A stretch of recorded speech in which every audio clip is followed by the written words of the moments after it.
cause means and what it's doing to impact Oregonians here today. I can tell you that when federal funds that are meant to serve the most vulnerable Oregonians are suspended or unavailable, that has impact on Oregonians, and it's a dereliction of the federal government's duty to protect Americans.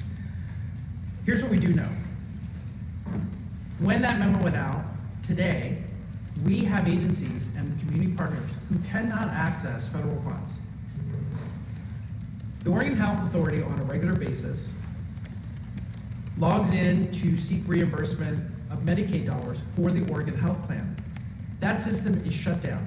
We cannot seek those reimbursements at this moment. Head Start providers who can log on to get reimbursement for the services they are providing for very low-income children cannot get into the payment management system to get reimbursed. The Department of Early Learning and Child Care cannot get into the system that allows them to seek reimbursement under the Child Care Development Fund. That is what is happening today here in Oregon, and I would guess across the country. My message to Oregonians, for folks who are on the Oregon Health Plan, please continue to seek care. This does not impact you today. This is about how money is coming back to the state to pay for the services that you're using, but do not delay care. Same with folks who are in Head Start, your services will be there. But this is a challenge for us to continue to provide services. When the federal government in real time is not providing reimbursement to the states, it is not upholding its promise that was set by Congress to provide these dollars to the states. It's our understanding those dollars cannot be taken back without an act of Congress, but yet today we cannot seek reimbursement through those systems that should be available for the state of Oregon. And I want to remind everyone that these are Oregonians' federal tax dollars at work. They send money to Washington, D.C. that should come back to them for the services that serve them. And for some systems right now, those dollars are not accessible. Again, my biggest concern at this point is making sure this gets fixed. In the last 24 hours, Washington, D.C. has created a lot of chaos and uncertainty. And I think we all know, whether you are government or business, when you have certainty and stability, you can do the best job possible. Right now, there's a lot of chaos and uncertainty from Washington, D.C. My ask of Washington, D.C. is turn on all those systems right now. We can have longer conversations about all the analysis and other things you're asking us to do, but right now those dollars should be flowing to Oregon through the systems that are available for the reimbursement of services that we are providing to Oregonians. And then lastly, I'll just say, I'm going to continue to make sure that whatever we do here in Oregon, I'm upholding our values and our laws and protecting Oregonians for the things that they need. And I need a better response from the federal government. They need to turn those systems back on. Those dollars need to come back to the state. So with that, I'd like to turn it over to Attorney General Dan Rayfield for a few remarks, and then we will take a few questions. Thank you, Governor. And thank you for, we've been incredibly fortunate to live in a state where we have a good partnership with the governor when it comes to protecting all Oregonians, and I feel incredibly fortunate to be here today with such an incredible partner. During the past 24 hours, as you heard, the Trump administration submitted an order threatening billions of federal funds here in this state. And for context, Oregon's budget relies on more than $38 billion of federal funds. And as the governor noted, these are funds for simple things like health care. These are funds for things like child care, domestic violence programs, law enforcement grants in our communities, child support within our own Department of Justice. Again, just like we saw that the Medicaid portals are shut down, here, for child support at the Oregon Department of Justice, those portals are also shut down for us to be able to pull down federal funding. The messages that are coming from the Trump administration are just plain confusing, and they're inconsistent. And it's another example of the Trump administration and its attempts to sow division and chaos for a political end. What we're hearing from the White House is not what we're experiencing on the ground. And you heard that just a moment ago, where we're hearing that things aren't going to be impacting Medicaid, but the fact on the ground is that these portals are shut down, preventing us from getting access to these critical funds that are important to all Oregonians for programs that they rely in and day out. Right now, The president has been playing fast and loose, as we saw last week, where a judge ruled against President Trump, against his unconstitutional actions. He's playing fast and loose with Oregon. He was playing politics with states that have sanctuary laws. And he tried to stop formula funding from burn JAG grants for law enforcement here in this very own state. The Oregon Department of Justice challenged his unconstitutional acts with those funding, and we were successful in the federal court to make sure that these law enforcement grants were actually going to the folks in Oregon that they were intended, and that you cannot play politics with how funding is being done.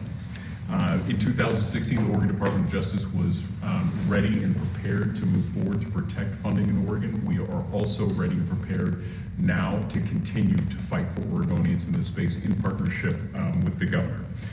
Currently, we have been working with each and every Democratic Attorney General in this nation, and we are prepared to be filing a lawsuit back east to ensure that this vital funding continues to come into Oregon. And again, I remind you that more than $38 billion of federal funding flow into this state.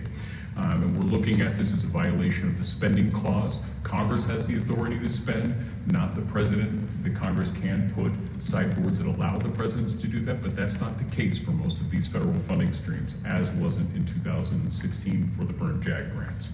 And when you exceed your powers, it is part of our responsibility on behalf of all Oregonians to hold the Trump administration accountable and the deal that they have made to ensure that these programs can be funded. Thank you.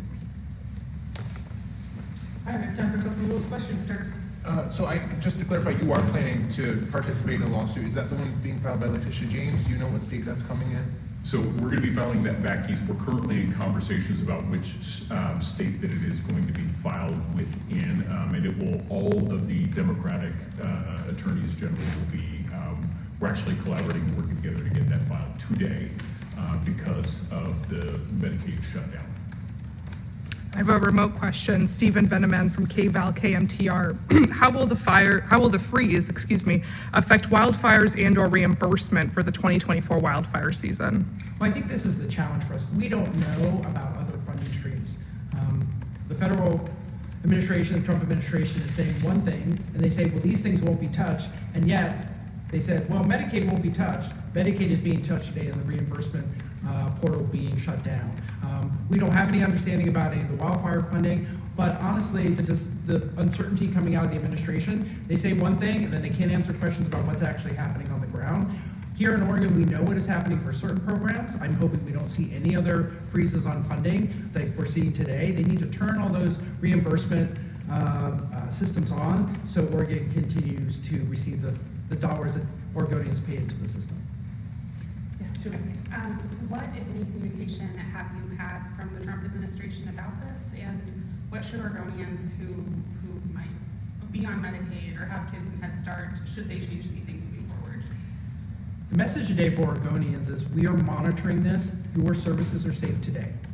If you need medical care under the Oregon Health Plan, please keep your appointments. Please keep your care going forward. If you are a Head Start parent, your Head Start will be there tomorrow. This kind of uncertainty, however, of when the state will be reimbursed is completely unacceptable. Congress sets the goals here of what money flows to the states. This should be happening. What we have heard from the federal government is they issued a memo with no guidance and they shut off reimbursement mechanisms in response. We don't know what that means. You know, that is inconsistent with what practice has been in the past. If we're going to get guidance and we need to know, we need to have advance notice. There's complete confusion right now from the Trump administration about what they're doing and what it means for Americans across the country. I have a remote question from Claire Rush with the Associated Press. Can you please provide when payments have been affected? Thank you. So what happens here in the state when you're on the Oregon Health Plan and we have to pay for the services you receive, the state pays for things and then we get reimbursement from the federal government. They do that on a regular basis, multiple times a day. It's like your household budget. If you pay for something and you don't get paid back for the reimbursement you're expecting, or you don't get your paycheck, that will be a cash flow problem at some point. Right now, the uncertainty of saying one thing and then cutting off money, which is not, in our understanding, what a president can do. Those dollars are set by Congress. That is a promise to Oregonians. Those dollars should be flowing to the state. Governor, do you have any clarity? We got it. Yeah, in regards to another Trump order, Governor, recognizing just 2 sexes, will that change any LGBTQ protections for Oregonians? I think any of the messages coming out of the federal government are completely unclear. We have no guidance. Those executive orders are very broad. In often cases, 1 page. We are getting 1.5-page memos about you must stop all things. I'm not going to do anything until we know exactly what that means.